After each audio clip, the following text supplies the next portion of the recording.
ಖಂಡಿತ ಇದೆ. ಸರ್ ಅದೇ ಸರ್, ನಿಮ್ಮ ಬರವಣಿಗೆಯಲ್ಲಿ ಬಂದಂಥ ಪುಸ್ತಕಗಳನ್ನು ನೆನೆಸ್ಕೊಳ್ಳೋದಾದರೆ ಈ ಟೈಮಲ್ಲಿ?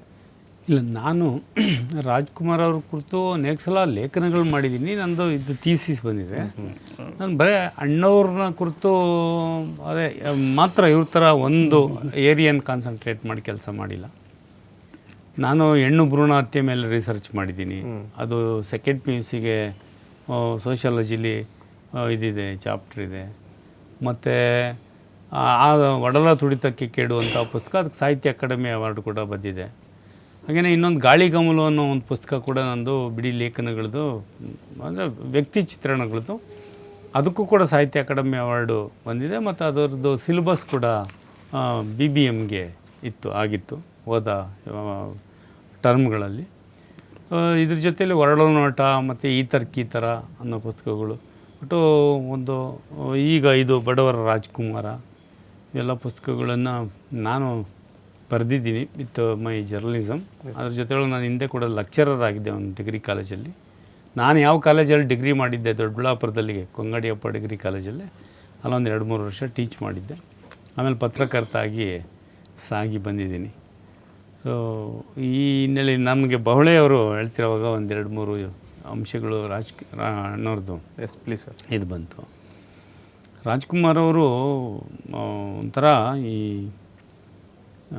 ಆಗ ಎಲ್ಲವೂ ಹಳ್ಳಿಗಾಡಿನ ಭಾಳಷ್ಟು ದುಡಿಯುವ ವರ್ಗಗಳ ಮನೆಯ ಮಕ್ಕಳುಗಳು ಒಂದು ಬಗೆಯ ಕ್ರೌರ್ಯವನ್ನು ಅನುಭವಿಸಬೇಕಾಗಿದ್ದು ಅವ್ರ ಬದುಕಿದ ಒಂದು ಭಾಗ ಆಗೋಗಿರ್ತಾ ಇತ್ತು.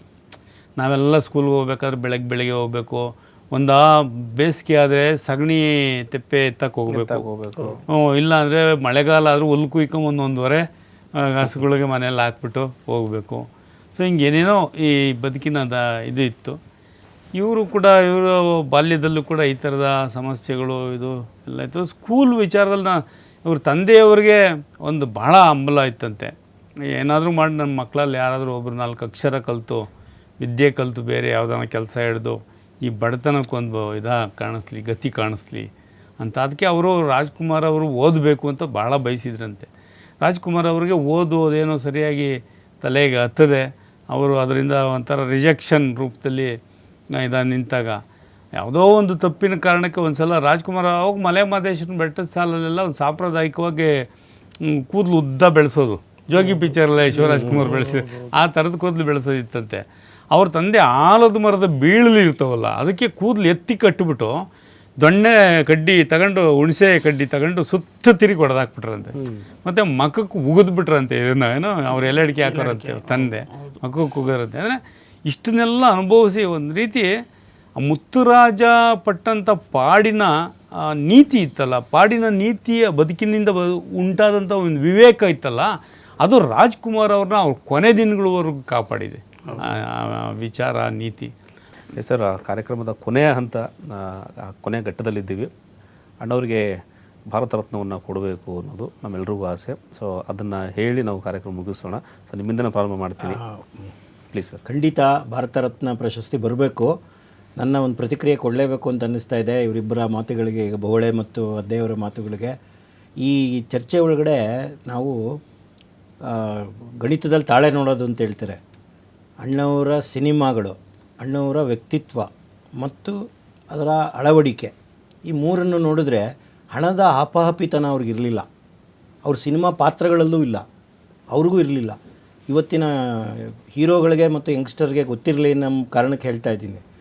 ಅವ್ರು ಅಡ್ವರ್ಟೈಸ್ಮೆಂಟಲ್ಲಿ ಮಾಡಿದ್ದಿದ್ರೆ ಅವ್ರು 207 ಸಿನಿಮಾದಲ್ಲಿ ತೆಗೆದುಕೊಂಡ ಸಂಭಾವನೆಯನ್ನು 4-5 ಅಡ್ವರ್ಟೈಸ್ಮೆಂಟಲ್ಲಿ ತಗೊಂಬಿಡ್ಬೋದಾಗಿತ್ತು. ಅದಕ್ಕೆ ಒಂದು ಕಡೆ ಕೇಳ್ತಾರೆ ಅವ್ರನ್ನ, ನಂದಿನಿ ಅಂತ ಒಂದೇ ಒಂದು ನಮ್ಮ ಹಾಲಿನ ಉತ್ಪನ್ನದ ಜಾಹೀರಾತಲ್ಲಿ ಅವರು ಮೊದಲನೇ ಸಲ ಕಾಣಿಸ್ಕೊಂಡ್ರು. ಇನ್ನೊಂದು ಯಾವುದು ಅಂತಂದರೆ ಇದು ಯಾವುದು ಲಸಿಕೆ,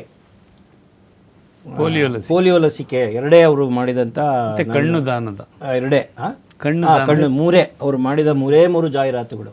ಅವ್ರು ಯಾಕೆ ನೀವು ಜಾಹೀರಾತು ಮಾಡಲ್ಲ ಅಂತ ಕೇಳಿದಾಗ, ಆ ಕಾಲದಲ್ಲಿ ದೊಡ್ಡ ಹೀರೋ ಆಗಿದ್ದ ಕಾಲದಲ್ಲಿ ರೇಮಾಂಡ್ಸು ಮತ್ತೊಂದು ಯಾವುದೋ ಒಂದು ಮಾಡಿ ಕಾರು ಫಿಯೆಟ್ಟು ಒಂದು ಸುಮ್ಮನೆ ನಿಂತ್ಕೊಂಡಿದ್ರೆ ಲಕ್ಷಾಂತರ ರೂಪಾಯಿ ಕೊಡೋರು.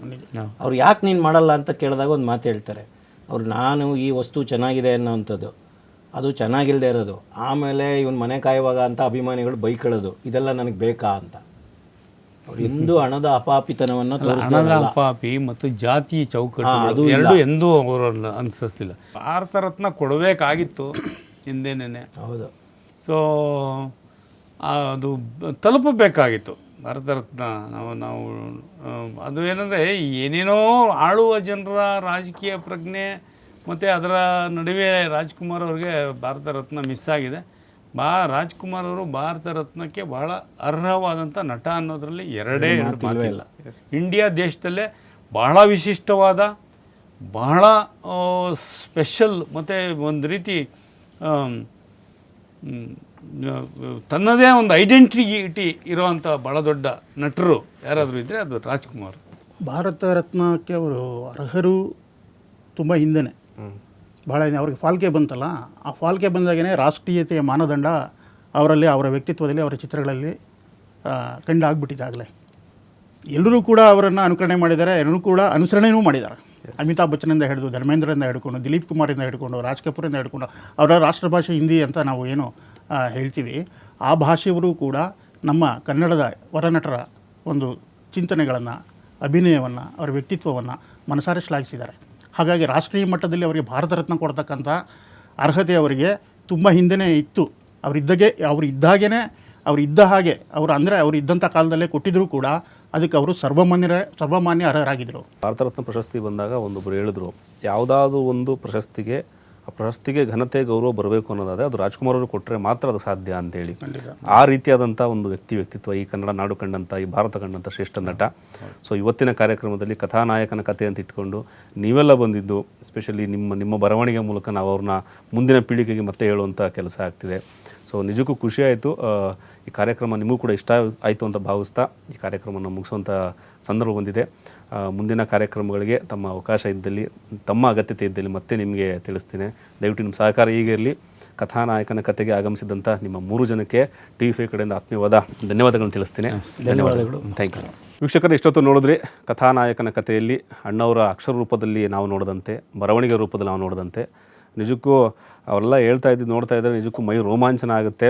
ಆ ಕಾಲದಲ್ಲಿ ನಾವು ಇರಲಿಲ್ವೇ ಅಂಥೇಳಿ ಒಂದು ಸ್ವಲ್ಪ ಇನ್ಸ್ಪಿರೇಷನ್ ಕೂಡ ಆಗಿ ನಮಗೆ ಒಂಥರ ಭಾವನಾತ್ಮಕ ಕನೆಕ್ಟ್ ಆಗ್ತೀವಿ. ಆ ರೀತಿಯಾದಂಥ ಮಾತಾಡಿದ್ರು. 3 ಜನ ಕೂಡ ಅದ್ಭುತವಾಗಿ ಮಾತಾಡಿದ್ರು. ಬರವಣಿಗೆ ಮೂಲಕದಲ್ಲಿ ಅವರು ಕಂಡಿದ್ದಾರೆ. ಈ ವಾರದ ಕಥಾನಾಯಕನ ಕಥೆಯಲ್ಲಿ ನಿಜಕ್ಕೂ ಅದ್ಭುತವಾದ ವಿಷಯಗಳನ್ನ ನಿಮ್ಮ ಮುಂದೆ ಇಟ್ಟಿದ್ದೀವಿ. ಮುಂದಿನ ವಾರ ಮತ್ತೊಂದು ವಿಶೇಷ ಸಂಚಿಕೆಯೊಂದಿಗೆ ಭೇಟಿಯಾಗ್ತೀನಿ. ಅಲ್ಲಿವರೆಗೂ ನೋಡ್ತಾ ಇರಿ TV5, ಇದು ವಾಸ್ತವದ ಪ್ರತಿರೂಪ.